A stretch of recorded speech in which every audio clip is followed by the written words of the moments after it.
99.2. Il est 18h. Vous écoutez RGB, votre journal d'information locale, Théo Guiton.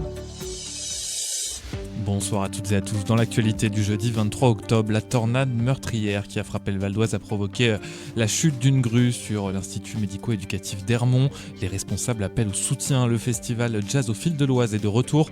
Rediffusion de l'interview de sa présidente. Et puis votre radio RGB se mobilise avec une libre antenne samedi. On y reviendra. Côté météo, demain, la journée sera ensoleillée dans la matinée pour laisser place aux nuages l'après-midi. Comptez 10 dans la matinée, 12 l'après-midi.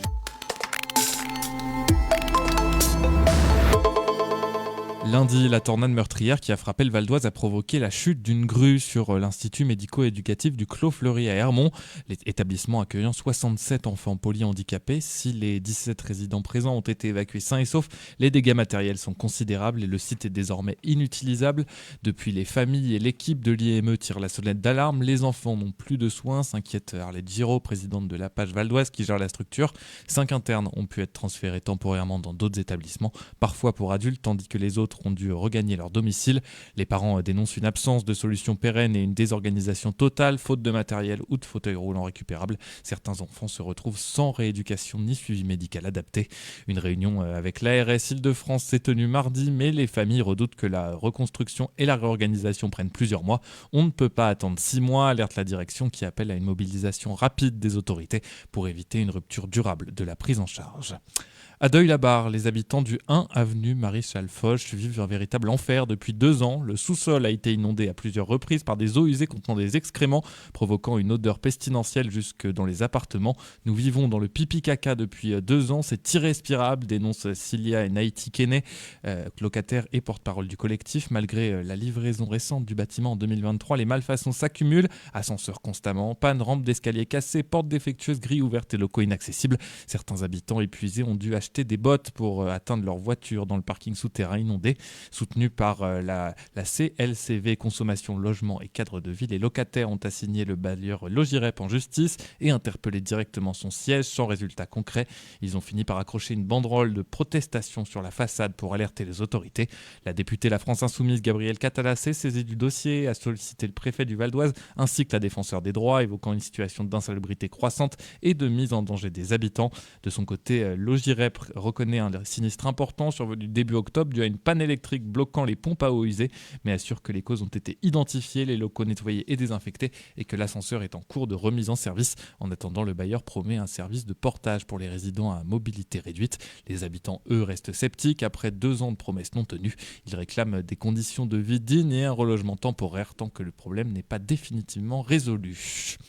Dans le Val d'Oise aussi, l'insecticide interdit Sniper circule toujours sur les marchés et dans certains bazars, en particulier à Sarcelles, où les services de la DDPP ont déjà procédé à des saisies, une vingtaine de flacons fin 2023, puis 78 lors d'une opération en juin, et où des vendeurs proposent le produit à la vente au détail pour une dizaine d'euros le flacon. Les autorités locales multiplient les contrôles, car l'usage de ce produit est très toxique et a déjà provoqué des intoxications dans le département. En août, un enfant de Sarcelles a été hospitalisé après ingestion. La préfecture et la direction départementale de protection des populations appellent la population à la vigilance. En cas d'exposition, il faut quitter les lieux, se laver abondamment et contacter le SAMU, le 15 évidemment, et signaler toute vente illicite aux forces de l'ordre. Le festival Jazz au fil de l'Oise est de retour. Sa présidente était avec nous. On écoute l'interview. Le festival Jazz au fil de l'Oise est de retour. Pour en parler, nous recevons Alexandra Wisniewski.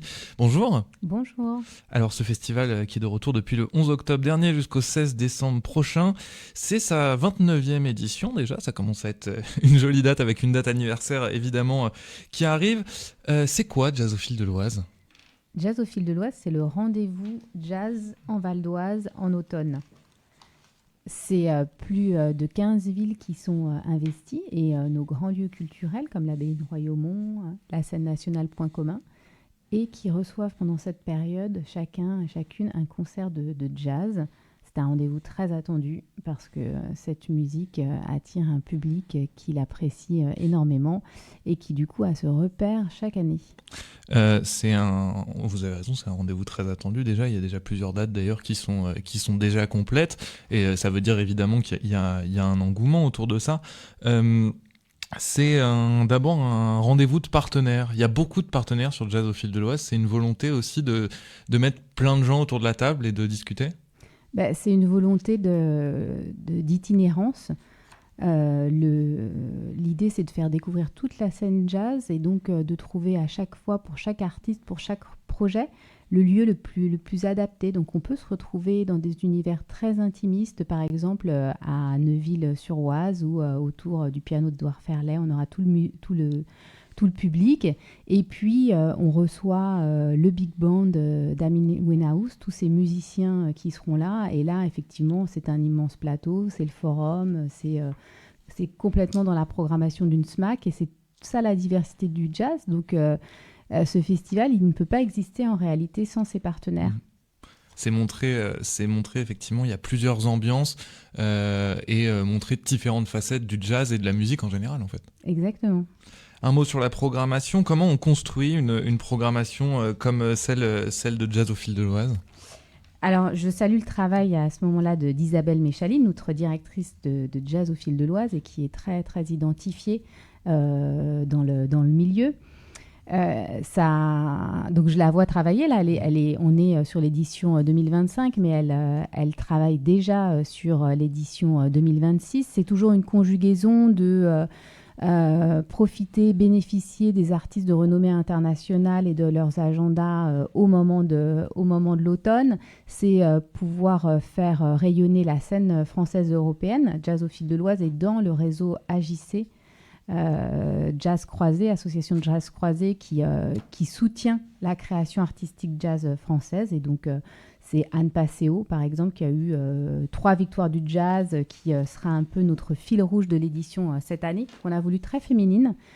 On a quasiment la parité sur les têtes d'affiche sur un festival comme le nôtre. C'est un vrai choix, un vrai positionnement, une vraie volonté de défendre ces projets féminins, jazz au féminin. Et donc, c'est tout ce travail, effectivement, en partenariat aussi avec les festivals de jazz de tout le territoire hexagonal. Et puis, la volonté de faire entendre une musique qui dépasse les frontières. On aura le trio Joubran, vous l'avez vu, à Cergy, au 12, un trio de musiciens palestiniens. On a commencé avec un magnifique pianiste géorgien qui est venu nous mettre l'ambiance pour l'ouverture du festival. Donc c'est aussi ça, Jazz au fil de l'Oise, c'est rendez-vous par-delà des frontières en Val d'Oise. Est-ce que vous avez des petites préférences, des petites choses qu'il ne faut pas rater ?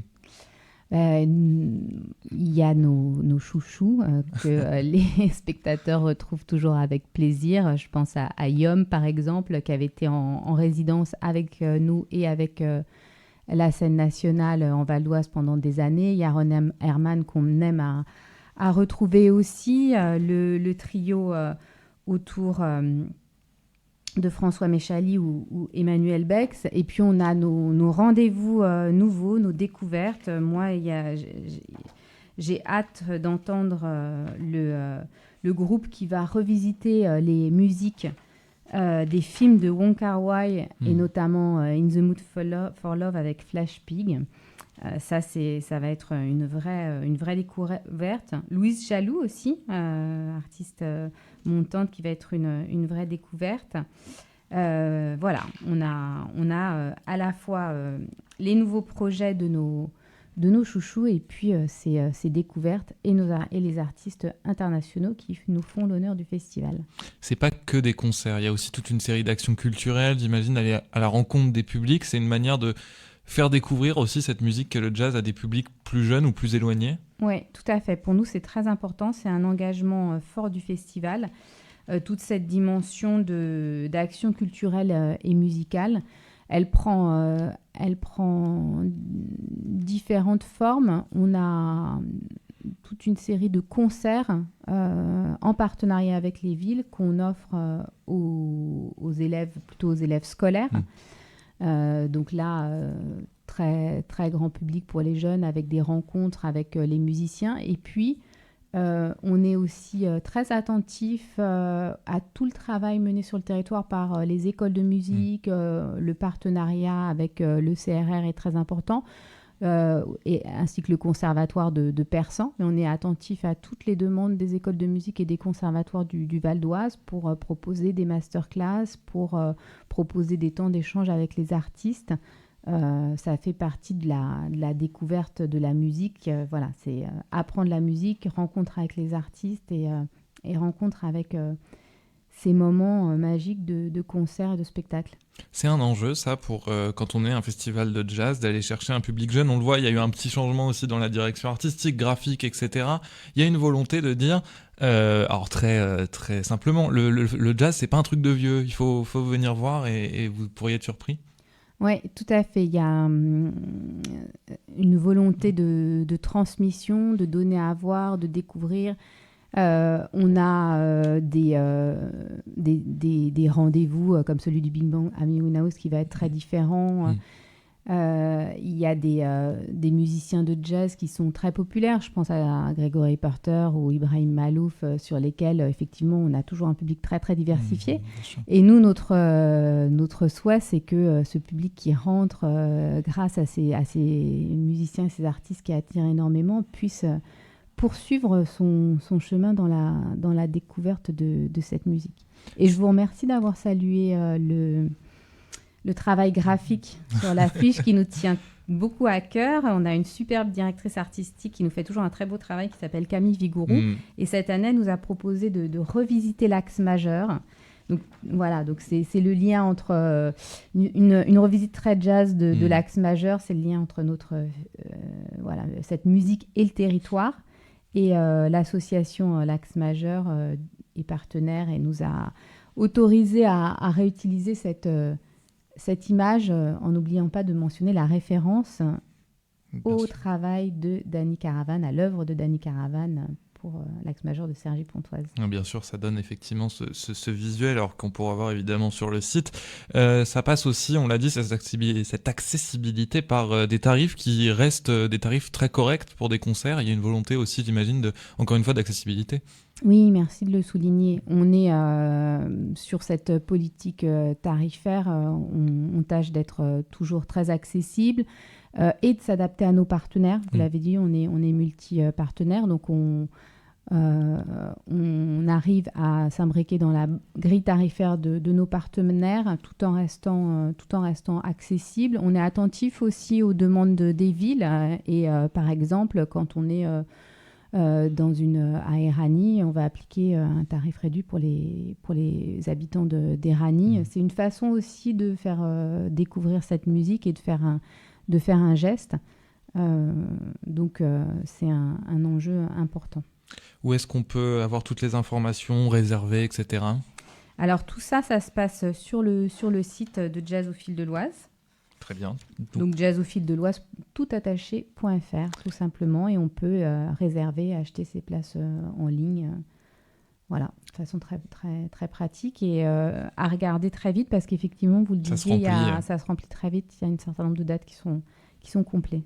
Merci beaucoup Alexandra Wisniewski d'avoir été avec nous, présidente du festival Jazz au fil de l'Oise. Et oui, pour plus d'informations, c'est sur jazzofildeloise.fr. Fermé depuis près de 20 ans, l'ancien cinéma UGC du Grand Centre à Cergy-Préfecture va enfin connaître une seconde vie. L'agglomération de Cergy-Pontoise, propriétaire du site, a annoncé un projet de reconversion mêlant résidence étudiante sociale, salle d'escalade à vocation familiale et centre médical. Symbole d'une France moche et laissée à l'abandon depuis 2005, le bâtiment était devenu une friche urbaine en plein cœur de la ville. Ce nouveau programme vise à redonner vie au quartier et à renforcer l'attractivité du centre de Cergy dans le cadre du vaste projet de réaménagement du grand centre cœur d'agglo. Les détails de la future opération doivent être présentés d'ici la fin de l'année par la communauté d'agglomération. Objectif, transformer ce lieu emblématique du passé commercial et culturel de Cergy en un pôle moderne, dynamique et tourné vers les habitants. On le disait dans les titres, RGB se mobilise samedi avec une libre antenne pour dénoncer les coupes budgétaires sur les associations, sur l'économie sociale et solidaire, mais aussi évidemment notamment sur les radios associatives qui pèsent dans le prochain projet de loi de finances 2026. On se mobilise donc sur une grande libre antenne qui aura lieu de 10h à 18h. Toute la journée, vous retrouverez nos bénévoles, mais aussi des associations et des experts du territoire qui vous expliqueront un petit peu leurs difficultés, qui vous expliqueront les conséquences de ce budget. On vous attend en tout cas nombreux, chers auditeurs, sur RGB, on l'a dit, de 10h à 18h, samedi, et aussi en direct vidéo toute la journée. C'est la fin de ce journal. Merci à Damien Gissa pour sa réalisation, Jean-Céric Mingros à la réalisation vidéo. On se retrouve évidemment demain en direct sur RGB 99.2, sur radio-rgb.net et en podcast sur toutes les bonnes plateformes de streaming Facebook et YouTube. Je vous souhaite une très bonne soirée. Je laisse la parole à Damien pour la programmation.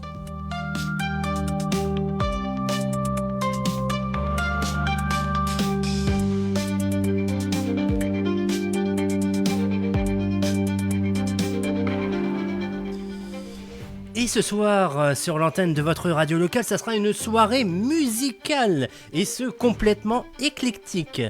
À 19h, c'est de la balle, qui fait un pont, toutes les 2 semaines, avec notre ami Zico. Voilà, j'avais un petit trou de mémoire. Zico, bien sûr, c'est de la balle. Suivi du jeudi des deux Claudes, bien sûr. On se refait un autre jeudi des deux Claudes, puisqu'on a 5 jeudis dans ce mois de octobre. Donc à 20h, ça sera Claudaire qui vous embarque dans Password de Jazz avec toutes les musiques du monde. Et à 21h, Claude Lange, cette fois, vous donne rendez-vous avec une libre en tête sauce antillaise. Enfin, de minuit à 3h, DJ Badem, DJ As, Pat la Dynam sont au platine. C'est la session de rattrapage du Cocktail Rare Groove pour ambiancer votre nuit. Très bonne soirée sur RGB, sur notre fréquence, le 99.2 FM, radio-rgb.net pour les streamings et tout ce qui est podcast, ou encore sur les applications pour mobile, pour smartphone, les radios associatives ou encore Radio Player. RGB, c'est en direct de Cergy-Pontoise.